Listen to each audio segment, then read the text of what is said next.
So let's bring in David Stryzewski, CEO of Sound Planning Group. David, happy Friday. Good to see you. So let's be real. The wealthy elite have really benefited under the status quo economy over these past few years, but the working class, not so much. I mean, what everyday items could get pricier short term due to the changing global order? And is that pain worth it for a stronger America-centric economy in the long term? I mean, this seems big, but Trump only has a few years to change this global order, so he's got to do something drastic. Yeah, well, it's sort of like tariffs are kind of like a sudden toll booth on the global highway. And so they just kind of get set up here. And so could some things become more expensive? Well, yeah, very much so. But also not all those extra costs are passed through the consumer. But a couple of those things that are kind of important to look at. I mean, I don't know, everyday electronics like smartphones, laptops, etc.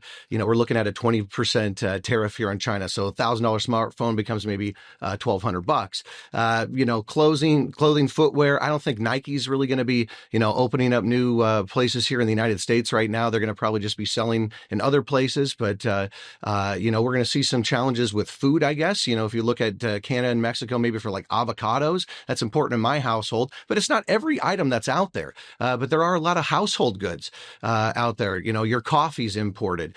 You might have cars and automobiles that you're importing. Maybe the repairs on them could go up a little bit because we're not getting, the same used vehicles or products across border anymore. But we've seen, some of the prices come down on gasoline, but maybe there's a little bit higher price that comes because of Canadian tariffs, or maybe there's extra tariffs on alcohol or something. So things like medication, personal items, they're also part of this package deal. But anyway, little items in little places are not necessarily the entirety of our economy seeing inflation. Yeah. What do you think? Is it worth it? Is it short-term pain? I mean, this is going to significantly hurt those who are already not making a lot of money. They're just pinching pennies just to get by. So some people are going to be hurt more than others. But, long-term, is it worth it? It's an interesting question. I mean, if we don't do anything, what would the result be? We're on a runaway train right now with our deficit.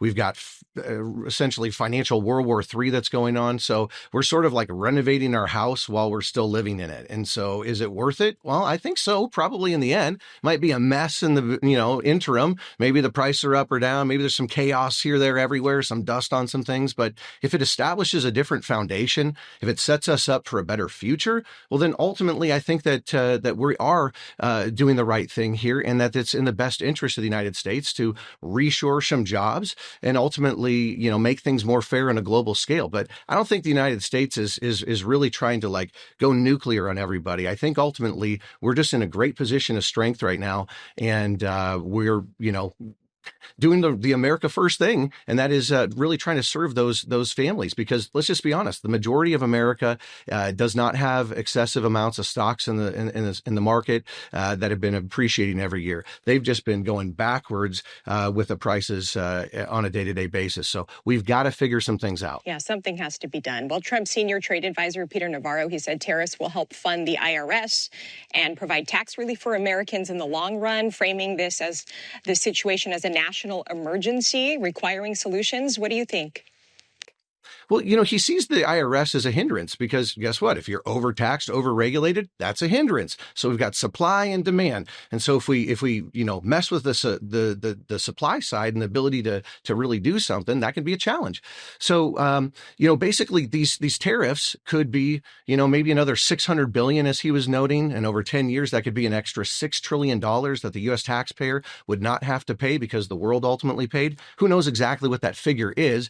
But the point here is that it ultimately, gives us the external revenue service instead of the internal revenue service to do all the heavy lifting. So less load on the American consumer. Yeah. Okay. Let's talk about the news today, the jobs report. The White House credits the March jobs growth to the president's push to bring jobs back to America, which was one of his key tariff talk goals promised even during his campaign, even before then. Is that accurate in your expert opinion? Well, we have a very unique job market right now. And on one side, we've got layoffs that have been coming, and we've got Doge that's making government cuts at big rates. But here's the interesting thing. We had a positive number for the month of March. And so what's happening right now is actually there's more going to part-time employment. And so that's a big deal. And it's important to understand that many people today are trying to say, hey, uncle, it's expensive to be at the grocery store. It's expensive to do a lot of different things, even though it's softening a little bit. But no, we've got 460,000 more people right now that have taken a part-time job. And so maybe that's a benefit under Tax Cuts and Jobs Act 2.0, where, no tax on tips or overtime work maybe benefits some of those families kind of dig in and roll up their sleeves to do, that hard work. But, it's an interesting time. Maybe, this is also a sly way to boost consumer spending without Fed intervention.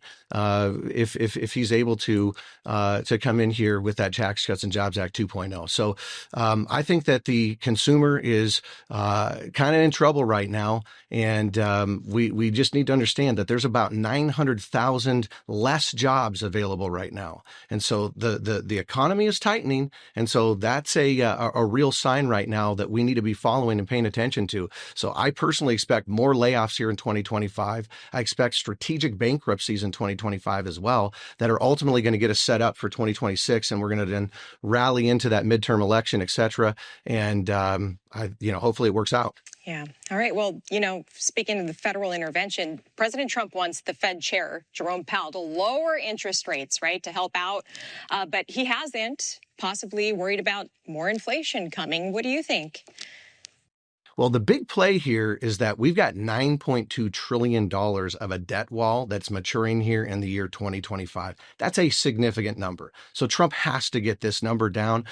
We need this down. Every 0.1% that we can reduce the 10-year Treasury by ends up being a very, very, very significant number here over time. I mean, we are looking at right now having to refinance all this debt that went onto the front end of our market. And so the economy is an interesting place. So I think Trump is signaling that he's okay with the market crash, which ultimately says you go risk off to the bond market. That ultimately reduces those levels. And when the Fed starts meeting again next time, they're going to be saying, hey, guess what? I guess we're going to be reducing some rates because we are data dependent and putting this thing back on track here for that refinancing of those debts. But also think about this one. And that is liquidity is not necessarily about all the money that's out there. It's how well and how easily can we use it.